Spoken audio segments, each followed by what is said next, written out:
pecinta Sobat Horor, kembali lagi bersama kami Pasgabat with Saida, dimana saat ini kami akan ceritakan tentang kisah nyata yang sesuai dengan realita, dan kami akan menemani kamu dalam kegelapan yang penuh dengan misteri. Maka dari itu, jangan lewatkan sedikit pun cerita kami, karena ini bisa membuat kamu ada dalam ketakutan yang sangat penasaran. Stay tune, tetap bersama kami.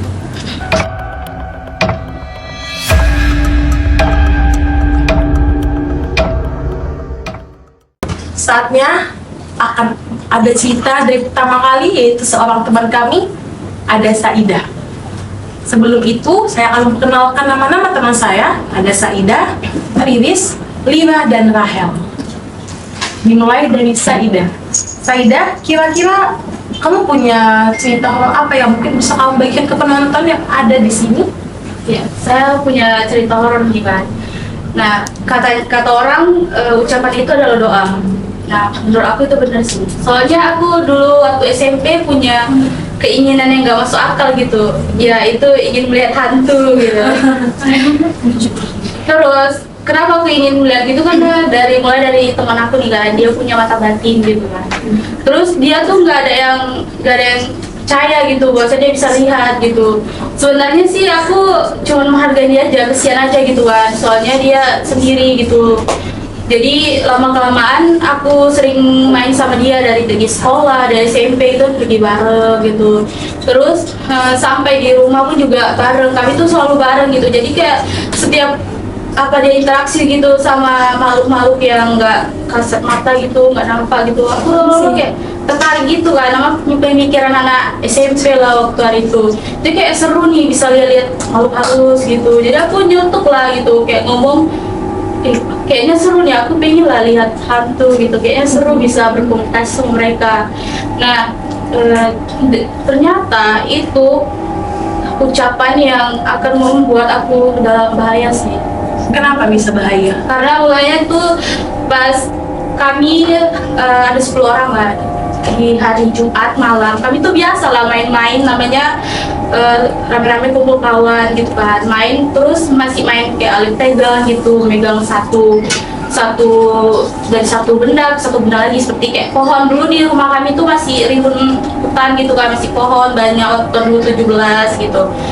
Jadi kami main tuh ya udah sekitar pohon itu, kami udah biasa gitu kan main-main, karena main-main di sekitar pohon-pohon gitu waktu gelap gitu. Jadi kami sering lah main pegang, terus pegang satu pohon ke pohon lain. Nah, dari kami 10 orang ini, kami tuh ada 9 lah yang main, terus satu yang jaga gitu kan.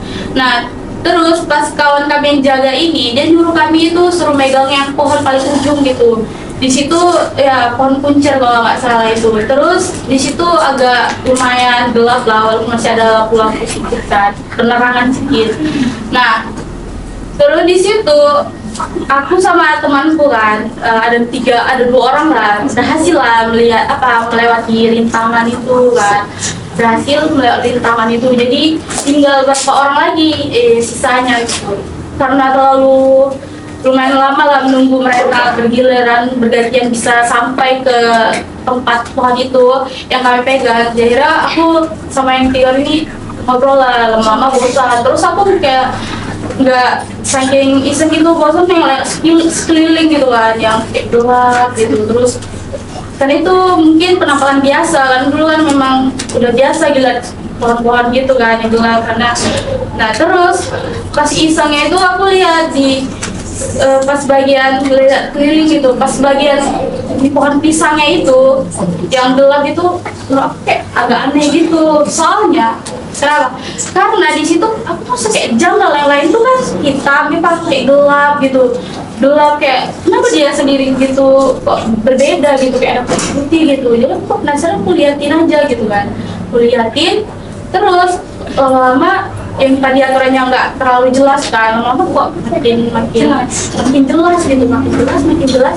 Aku perhatiin lagi, saking perhatikan dari atas aku perhatikan sampai dari bawah lah, dari bawah aku perhatikan, sama dari atas dulu terus ke bawah gitu, karena kurang jelas. Lama-lama jelasin tadi, wujudnya tadi pas di atas, aku dari bawah ke atas tengok, aku lupa pocong mukanya hitam, busuk, rasanya ngotot seumur hidup. Baru kali itu aku jumpa, aku di situ kayak shock gitu kan. Aku langsung kayak berdiri gini, aku gitu. Aku bisa kayak nggak tahu mau ngakuin apa, kayak udah berdiri kaku aja, kayak badan aku tuh nggak bisa digerakin gitu kan. Kayak apa sudah, aku langsung kayak mulai sadar gitu kan. Aku langsung kayak istighfar, terus aku langsung lari gitu. Terus ya kawan aku yang sebelah tuh sama yang lain heran loh, Zida kok lari gitu kan. Aku nggak peduli, terus dipanggil gitu kan. Aku langsung lari aja sampai rumah gitu, sampai lah rumah. Nah kayak seharinya mereka nanya lah kan, oh kenapa tadi malam, karena kan sampai jam 10 tuh kami main, jam 10 lewat lah kan kami main tuh sampai jam 10. Terus oh kenapa semalam ini kok lari gitu, apa yang gue nampak kayak gitu kan. Ya aku cerita lah, aku jumpa pocong gitu kan. Terus di situ aku nggak sampai di situ aja sih, aku terus diteror gitu kan, kayak dinampain anak kecil yang mukanya mohon maaf tuh darah gitu kan di pokok sawit rumahku. Terus udah terbang di pohon kelapa, kayak aku tuh sampai stres gitu, sumpah saking stresnya aku sampai berdoa, ya Allah aku gak mau nampak lagi, aku bilang kayak gitu, aku nggak sanggup gitu kan. Aku sampai memohon gitu, sampai dia aku kayak doa gitu, nggak mau nampak lagi, aku nggak sanggup gitu. Soalnya ini nggak buat aku nyaman gitu kan, buat aku kayak ini nggak bisa berpikir lagi, soalnya di teror aja, digangguin, dinampain. Memang aku nggak sekuat itu, aku lemah memang. Jadi dari setelah terus aku pindah di rumah nenek aku, disitulah mulai aku udah lumayan nggak diganggu lagi, nggak dinampain. Nah walaupun masih ada suara, tapi itu udah jarang sekali sih aku digangguin. Kalau boleh tahu, apakah jarang ini sekarang, atau mungkin sempat mungkin ada kejadian lagi kah setelah kejadian itu? Pernah juga sih itu waktu setahun kemudian sih. Itu sama nggak parahnya sama apa yang kamu sama alami? aku pocong lagi. Tapi di jam 11 aku kekedelan pulang. Memang rumahku tuh dekat kuburan, memang masih asri lah, masih ada pohon. Terus aku lihat di rumah orang, di atas rumahnya kan. Bilang, aku tengok, dia aku langsung lari gitu kan. Aku makanya kalau udah keluar jam 11 gitu, kok nggak keluar gitu, minta kawan gitu. Itu cuman kayak nggak sering sih, cuman kayak udah lama, kayak cuma setahun kemudian gitu. Cuman kayak suara masih sering, tapi nggak terlalu sering kali ya. Udah nggak pernah lagi gitu, kayak jarang lah gitu udah. Berarti sekarang udah aman ya? Udah nggak ada lagi. Udah nggak ada. Yang intinya cuman ya udah banyak berdoa gitu, terus itu banyak ingat Tuhan, terus banyak berdoa aja lah biar nggak diganggu lagi. Sumpah itu nggak nyaman banget sumpah, kayak ini kayak insting tuh sampai terganggu gitu kalau Kalau aku ngalamin apa yang bilang Saida, pasti bakalan kena mental juga sih, karena itu memang benar-benar, siapa sih yang nggak takut ngelihat hal kayak gitu 2 kali dengan penuh mukanya berdarah, hancur bener. Mungkin dari Bimis ada cerita juga kah? Ada ini. Kalau kau kan di luar ya penampakannya, kalau aku di suatu kosan. Nah di kosan ini arah sumber, tapi kita sebut aja lah ya kosan ini kos Putri. Di kosan itu aku ngekos sama 2 orang, aku sama cewek. Kebetulan satu universitas tapi beda fakultas. Nah pada suatu malam hari, aku nggak tahu, pokoknya di sekitar jam 2 malam lah itu kan, itu kami tidur. Aku kebetulan tempat tidur itu kawan aku di atas, terus aku di bawah. Nah tidur lah kan, terus kayak berapa menit itu kayak ada suara ketuk-ketuk pintu. Nah sebenarnya aku menghiraukan ketukan pintu, rupanya ketokan yang ketiga kali itu diketok kayak gini 4 kali. Nah, di situ aku kayak bangun gitu kan. Nah, terus aku ngecek, tahu di sela-sela pintu itu, aku melihat, aku sampai kayak gini, kok nggak ada orang, kok ngetok pintu. Terus aku lihat kawanku ini yang di atas, kan kami tidur di, kawanku di atas, aku di bawah kan. Terus ini kulihat tidur, kayak nyenyak dia tidur. Nah, rupanya itu 1 bulan sih diganggu gitu. Nah pas berapa bulan itu aku pindah kos, aku ngekos ke tempat abangku. Nah aku ke tempat kawanku lagi yang ke kos Putri ini karena kebetulan ada barang yang ketinggalan. Nah terus tiba-tiba kawanku yang inisial K ini nyeletuk gitu kan, kamu pernah nggak dengar suara kayak garuk-garuk gitu? Aku itu diam dulu sebentar dan kayak ngomong di dalam hati, ternyata nggak aku juga yang ngalamin, ternyata dia juga yang ngalamin sama gitu kan. Nah terus itu dia cerita kayak digaruk-garuk pintu, terus kayak dekat jendela itu kayak pokoknya kayak garukannya kuat kali gitu kan. Nah terus tiba-tiba di kos Putri itu ada pintu nomor 3, itu cewek. Dia cerita ke kawanku yang kos di Putri cewek ini, dia pernah bilang, Kak pernah nggak dengar suatu pengalaman horor gitu? Terus si kawanku Kak ini dibilang pernah Kak, tapi aku sih yang lebih parahnya si kos yang nomor cewek 3 itu. Satu hari Kak ini tidur di kamar, rebahan lah kayak main HP lah gitu ya kan. Nah terus nggak sengaja kakak ini natapnya ke arah atap. Ada apa tuh di atap? Situ dia melihat sosok nenek-nenek, rambut panjang, mukanya hancur, lidahnya itu menjulur ke bawah. Situ kakak itu pas lagi megang HP, dia kayak gini ngelihatnya. Itu nge-freeze 5 menit dan itu dia nggak bisa gerak, nggak bisa itu, tapi kayak seolah-olah hantu itu kayak ngejek, ngerti kan? Kayak gitu. Kayak ngejek gitu kan. Hantu komedi. Mungkin dia ngejek kau. Nggak deh, kan kakak itu. Nah terus tiba-tiba pas sudah 5 menit itu kakak itu lari keluar. Nah terus kebetulan kawan aku tuh keluar, terus ditanya kawanku, kenapa Kak? Aku jumpa hantu kayak gini, diceritakan makan yang bentuk wajahnya yang seperti menyeramkan. Nah terus dibilang kakak itu, ini nggak satu kali sih aku pengalaman kayak gini. Ini udah 2 kali, yang ini sih yang lebih parahnya dan lebih gongnya. Kakak itu kayak dihantui, kayak dinampakin di tempat-tempat yang berbeda, tapi dengan rupa-rupa yang aneh gitu. Nah, terus aku bilang ternyata nggak kami juga ya penghuni di kos itu diganggu, ternyata ada juga satu yang diganggu. Dan kami menceritakan itu kalau bibi kos gitu, ya diam aja, karena dia nggak mau buat satu kosan itu kayak Ketakutan pindah kos gitu ya.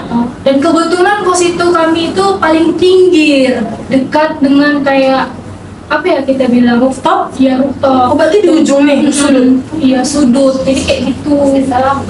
Seram lah, Seram dong sudut. itu. Apalagi kalau katanya ya, rooftop itu dia lebih dominan tempat yang sunyi kan, yang sesosok itu juga. lebih ke suka di tempat yang kosong, gelap, sunyi ya kan, sepi. Itu sih pengalaman yang kayak menurut aku kayak lebih parah. Ternyata aku juga merasakan, kawan aku juga merasakan, pokoknya sama-sama merasakan gitu. Itu sih horor yang aku selama aku di Medan ini. Di kos itu memang kalian bertiga saja kayak mengalaminya, sedang atau ada mungkin kamar-kamar lain? Menurut aku iya sih, karena kan kayak samping kos itu kami nggak pernah cakapan, cuman lah ya anak introvert dia. Oh itu apa? Oh, jadi maksudnya Iya. kalian hanya bertiga aja cakapan. Iya. Kamu sama teman kamu, baru sebelah kosnya lagi. Tapi yang Iya. satu lagi atau beberapa lagi mungkin gak saling komunikasi, Pernah benar? lagi kan pas dia keluar, aku keluar tutup pintu gitu, jadi introvert bener lah dia. Jadi kayak gak mungkin kan SKSD kawan-kawan. Tapi sejauh ini kawanku cerita nggak pernah dapat gangguan lagi sih, puji Tuhan ya. Oke, berarti sekarang ini udah aman lah ya semua tuh. Aman, tapi nggak tahu ya kos yang nomor 3 itu kakak itu kan katanya sering ya digangguin. Gitulah. Tapi apa sekarang masih ada? Masih ada nggak sekarang kejadian-kejadian lagi dari temanmu itu? Sejauh ini nggak ada sih. Kalau dia misalnya ada, ya otomatis dia cerita dong sama aku, karena kan kami juga dekat ya, karena dari SMP sampai saat ini masih berteman baik sih. Jadi dia nggak lagi cerita-cerita. Nggak ada lagi cerita. Sekarang itu posisinya udah aman. Menurut Apa aman sih masih? aman, enggak itu kembali lagi lah ke kawan aku, karena kan aku nggak pernah di kos itu, kan udah pindah kos gitu guys. Nah, tadi kan dirimu bilang kalau dirimu melihat sesosok itu di kos kan, sedangkan aku Iya. melihat dan merasakan hal itu di sebuah gedung yang udah katanya konon udah kosong lebih dari 4 tahun. Udah lah itu terlalu lama kosong. Kata warga di situ sih mereka sering nampak sesosok itu. Dan di saat itu juga aku merasakan dan melihat sesosok itu. Di saat aku mengawasi latihan kegiatan kampus dan aku melihat itu di lantai 2 di rooftop. Sama nih ceritanya di rooftop Iya. nih. Berarti benar kan rooftop itu suka yang namanya dihuni sama makhluk-makhluk yang kita lihat karena gelap sih. Nah itu dia. Dan di rooftop itu bukan hanya sekedar tanah kosong doang. Di rooftop itu ada gedung kosong lagi yang gelap, sunyi, ya tempat sesosok itu tinggal lah. Dan ternyata di rooftop itu banyak penampakan dan yang aku dengar dari panitia kegiatan kampus itu. Boleh ceritain nggak apa aja tuh kayak yang mereka lihat sejenis apa gitu hantu-hantunya? Kemarin itu aku melihat satu kegiatan yang aku handle dan ada satu anggota dari kegiatan itu membilang kalau tepat di lokasi aku berdiri di atap di atap gedung kosong itu ada satu kepala yang hanya kepala, nggak ada badannya dan kepalanya itu berdarah. Nah, kalau katanya sih kepala berdarah karena hanya sekedar kepala doang. Tahu bang nggak kepalanya kayak kuyang? Yang dan kepala itu beda dong. Tuh bang kan kayak kuyang. Ini nggak punya badan dan di saat itu anggota itu bilang, Kak, tepat di atas kepala kakak itu ada satu kepala yang berdarah. Di situ aku sadar kalau satu anggota itu dengan mimik wajah yang benar-benar hampir kemasukan.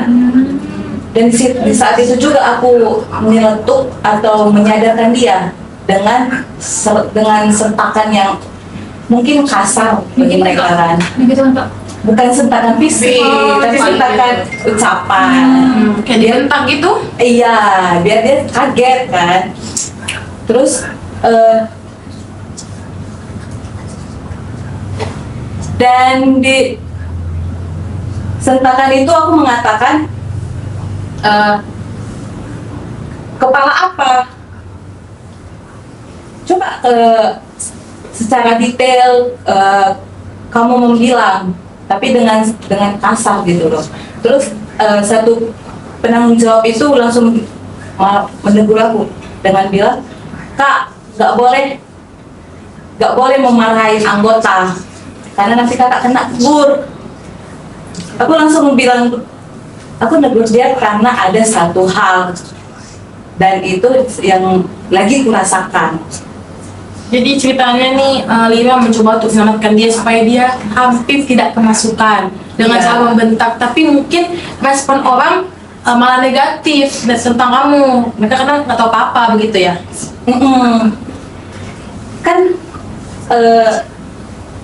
kalau kita nggak menyelamatkan atau nggak menyadarkan dia secara spontan, pasti kan dia akan mengalami hal yang mengganggu psikis dia.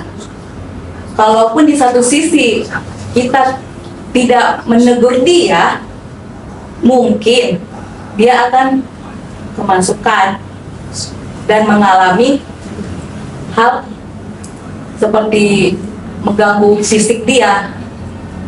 Mungkin itu demam atau bahunya berat dan itu kan salah satu hal yang baik kita mendengar orang ya kak. Nah, tadi Lira bilang kan kalau apa tadi kena demam atau apa? Iya. Nah, aku juga ngalamin hal yang kayak gitu. Sampai buat aku kayak ya kena demam gitu. Jadi ceritanya itu awalnya posisinya itu dilakukan waktu masih SD. Ya, itu kayak usia kelas 6. Nah, aku duduk-duduk di depan rumah. Di depan rumah teras-teras gitu. Pas aku duduk di situ itu posisinya mati lampu, gelap lah ya kan, sore-sore hari, maghrib gitu. Aku duduk, aku yang ngerasain hawa-hawa yang kayak gak enak gitu kan.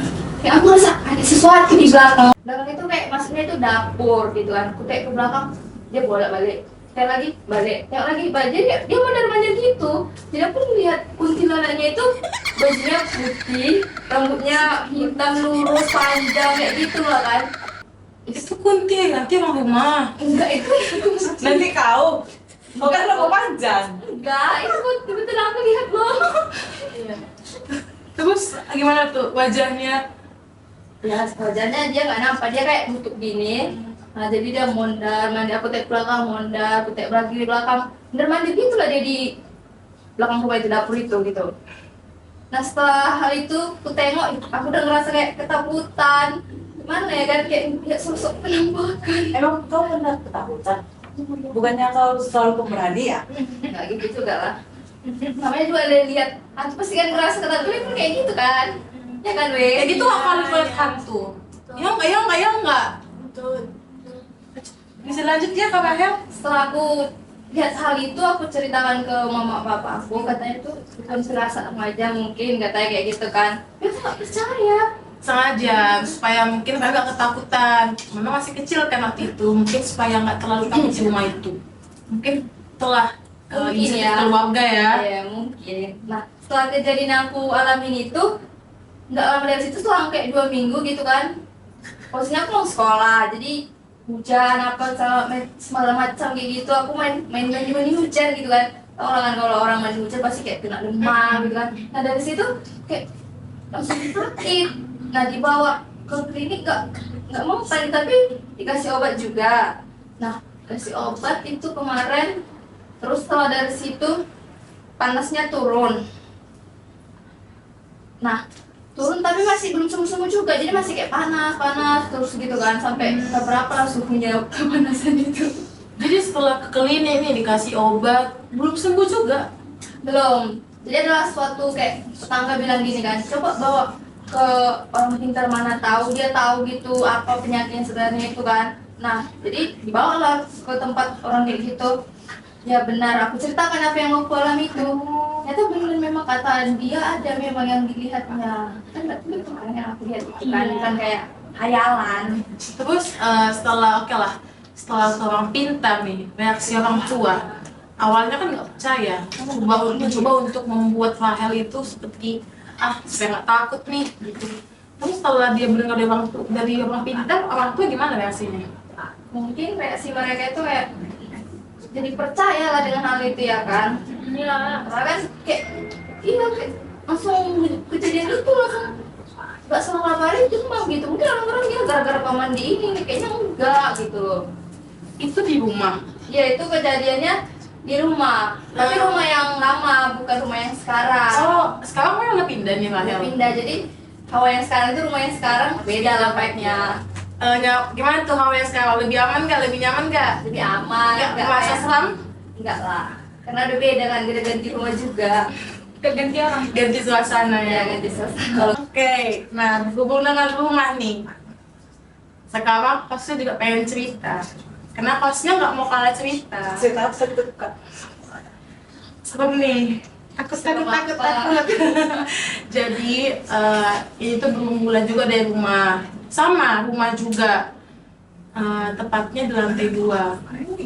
Ini tuh rumah wasiat ya, ibaratnya rumah dari warisan lah. Nah, rumah itu dulunya di lantai 2 itu dihuni sama manusia. Ya manusia kita ya, keluarga-keluarga. Sebelum orang tua saya menikah dan saudara-saudara orang tua saya juga menikah. Nah, itu ibaratnya lantai 2 itu tempat tinggal kamar masa lajangnya lah.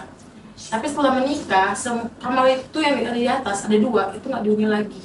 Itu tempat jadi gudang.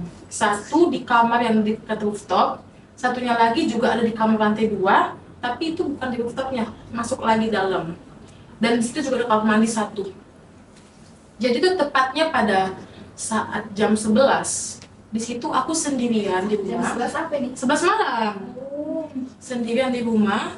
Kenapa aku sendiri nih? Karena dulu orang tua itu bekerja sebagai supir taksi, yang dimana dia kerja dari pagi, dari jam 6 sampai jam 2 pagi. Itu ada shift-shiftnya biasanya.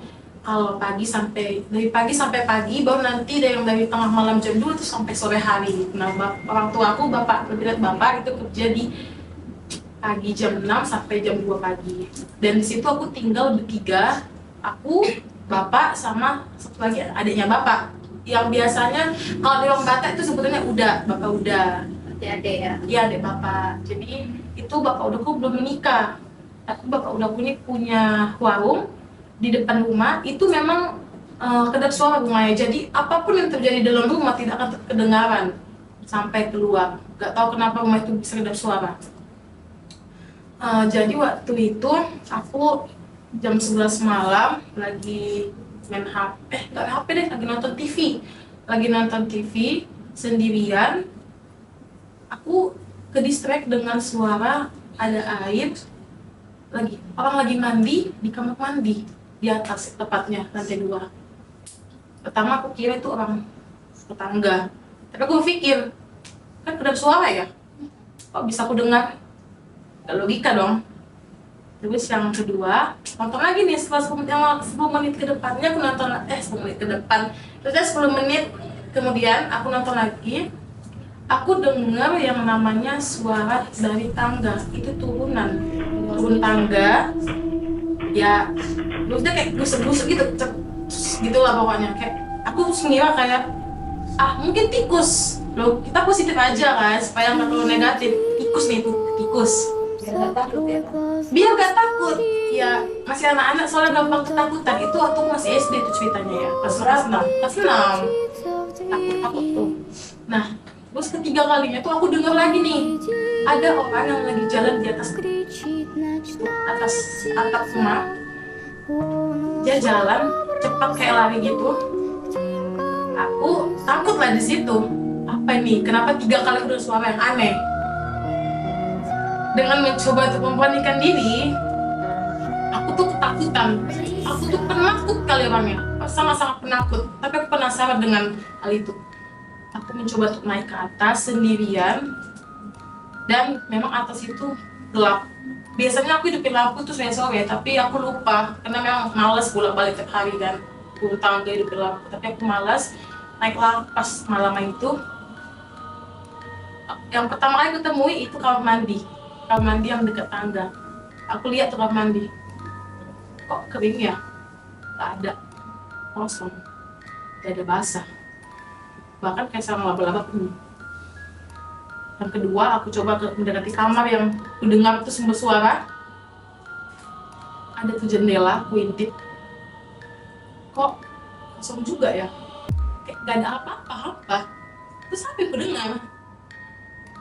Ilusi kah? Atau apa? Dan waktu itu dengan aku ketakutan, supaya enggak aku turun ke bawah, aku mencoba untuk mendengar lagu-lagu rohani sambil turun ke bawah, mencoba untuk menenangkan diri supaya enggak ketakutan. Sampailah aku di bawah ke warung udakku itu, ceritain semuanya sama dia segala macam, dan dia bertanya, kok berani kok sendiri ke atas? Penasaran aku bilang, wajar dong, aku anak kecil segitu pengen tahu apa yang terjadi. Benar.